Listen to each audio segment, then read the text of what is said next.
In this video, we're going to take a look at the spectral representation of periodic discrete time signals, or the discrete time Fourier series. We begin by considering harmonically related exponentials, which are complex exponential signals whose frequencies are integer multiples of a fundamental frequency. In particular, psi k of n is equal to e to the j k omega naught times n, where omega naught is our fundamental frequency defined as 2 pi over n naught being a fundamental period. The integer k will take on values from 0, 1, all the way to n naught minus 1. For a given integer value of k, psi k of n is a complex exponential with a frequency of k times the fundamental frequency. Psi k of n is a signal that is going to be n naught periodic in n. It will also be a signal that is n naught periodic in k.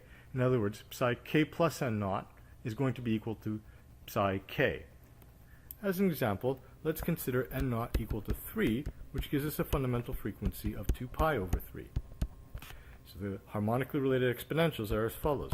Psi 0 of n is going to be e to the j 0 times 2 pi over 3 times n, which is simply going to be equal to 1. Psi 1 of n will be equal to e to the j 2 pi over 3 times n.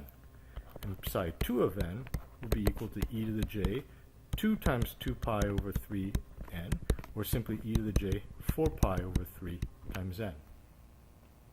If we then consider psi 3 of n, this is going to be equal to e to the j 3 times 2 pi over 3 times n, which is equal to e to the j 2 pi n. This is going to be equal to 1, or effectively the same as psi 0 of n.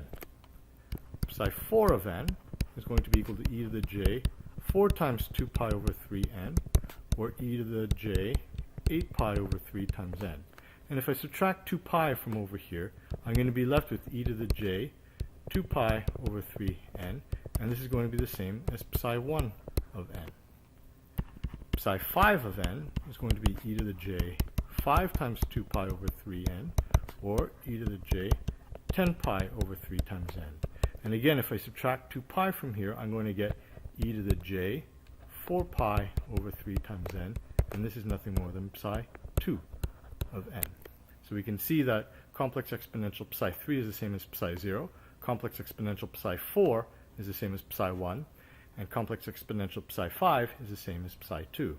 I can also consider psi minus 1 of n, which is going to be e to the minus j 2 pi over 3 times n.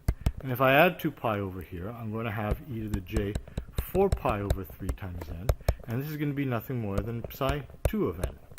So psi minus 1 of n is the same as psi 2 of n. A fundamental property of these harmonically related exponentials is that they form an orthogonal basis. And as such, any n naught periodic signal x of n can be represented uniquely as a finite sum or as a finite linear combination of harmonically related exponentials psi k of n.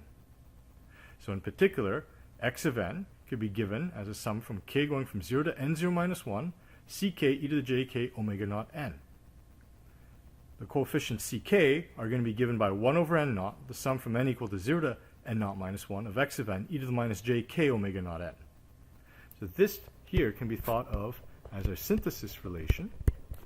How do we synthesize our periodic discrete time signal x of n based on complex exponential signals? And the ck's here are given by an analysis equation. These are the coefficients of the different complex exponential signals that we need to sum up in order to reconstitute our periodic discrete time signal x of n. The set of coefficients ck are referred to as the spectrum of x of n. Ck represents the amplitude of the complex exponential signal of psi k of n that is contained in our periodic discrete time signal x of n. Because x of n is n naught periodic, we can actually use in the summation any interval of length n naught, and not necessarily summing from n equal to 0 to n naught minus 1. In general, ck will be a complex number, so it has a magnitude and it has a phase. We can then refer to the magnitude of ck as giving the magnitude spectrum and the angle of ck as giving the phase spectrum. So if we know this spectrum ck, we can reconstruct our periodic discrete time signal x of n from the synthesis relation. In the special case that our periodic signal x of n is real valued, the next complex conjugate of n will be equal to x of n. And in this case, the amplitude spectrum will be an even function of k, and the phase spectrum will be an odd function of k. We can then express the Fourier series for a discrete time periodic signal as follows. X of n is going to be a constant a naught plus a sum k going from 0 to L of ak cosine k omega naught n minus a sum k going from 0 to L of bk sine k omega naught times n. L is going to be either n naught over 2 or n naught minus 1 over 2, depending on whether our fundamental period n naught is even or odd. This form of the Fourier series looks like the conventional trigonometric form of a Fourier series for a continuous time signal. In general, the Fourier series of a continuous time periodic signal can consist of an infinite number of frequency components, which are separated by 1 over Tp, Tp being the fundamental period. As such, the frequency range extends from minus infinity to infinity. On the other hand, for a periodic discrete time signal, the frequency range is unique only over 2 pi interval. So we can define the frequency range from minus pi to pi or from 0 to 2 pi. Moreover, for a fundamental period n naught, there are only n naught distinct frequency components in the discrete time Fourier series, and the frequency components are separated by 1 over n naught. This can also be understood by recognizing that for a fundamental period n naught, there are only going to be n naught unique, harmonically related complex exponential signals.